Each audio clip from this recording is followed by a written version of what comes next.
From the WLRN Miami Herald Studios, I'm Kelley Mitchell.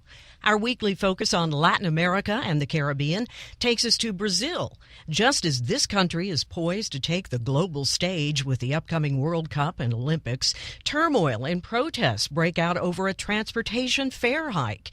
Carlos Mariaca heads up the Brazilian American Chamber of Commerce of Florida to talk about what it means there and for trade here. Carlos, that about sum it up? It began with the transportation fare, and then that really was like the tip of the iceberg. What really happened was there were some people going to the streets and protesting against a hike fare and bus transportation in a few cities.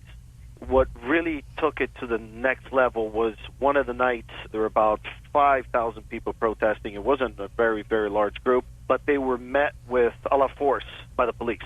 That was kind of the tipping point for a lot of people in the country to stop and start thinking, wait a second, these people weren't really breaking anything, they weren't doing anything, they were just peacefully protesting, they shouldn't have been met with that kind of force. I think you have a lot of people from my generation who remember back in '92 going to the streets as young people and asking for the impeachment of the current president, and then you have a lot of people who going to the streets and asking for the end of the dictatorship. So I think that when those different generations saw young people getting attacked for peaceful protests, that really got people moving and saying, wait a second, something's wrong. Brazil just went through 10 years of economic boom, and we're spending all this money in new stadiums, but we have a poor infrastructure. Our ports, our airports are falling apart. We don't have good hospitals. We don't have good schools. And it's just time we go to the streets and say, enough is enough. So is this like the Marlins Stadium just 10 times over? Yes. If you want to put it in local context, there's a general feeling of we want change, but there's no real clear way on how we want that to happen.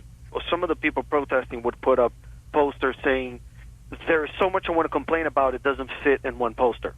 Hospitals. We have a serious issue with, some people say we don't have enough doctors, other people say we don't have enough hospitals. The president has come out with a plan to bring 6,000 Cuban doctors to Brazil. A group of doctors came out and saying what we need is not more doctors. Really what we need is a better infrastructure, because if you send a really good doctor to a city in the middle of nowhere that has absolutely no infrastructure, the doctor can't perform miracles. What does this mean in terms of Brazil being the largest trading partner for Miami-Dade County? You're talking about how all of this is driving the cost of business up. That's the other side of the issue, which is challenges bring opportunity. So if you have a business that works with infrastructure, that invests in infrastructure, then that's a good business to be done in Brazil right now. If you build ports, that's great. The flow of business is not going to stop, because Brazil, at the end of the day, is a very large country, and things will continue to flow. They just become a little more expensive. What I think you will see in the next couple of years, an appreciation of the dollar, which means that the Brazilian currency, the real, has depreciated. That's good for the Brazilian exporter. When we're looking at Florida, Florida was exporting a lot to Brazil than it was importing.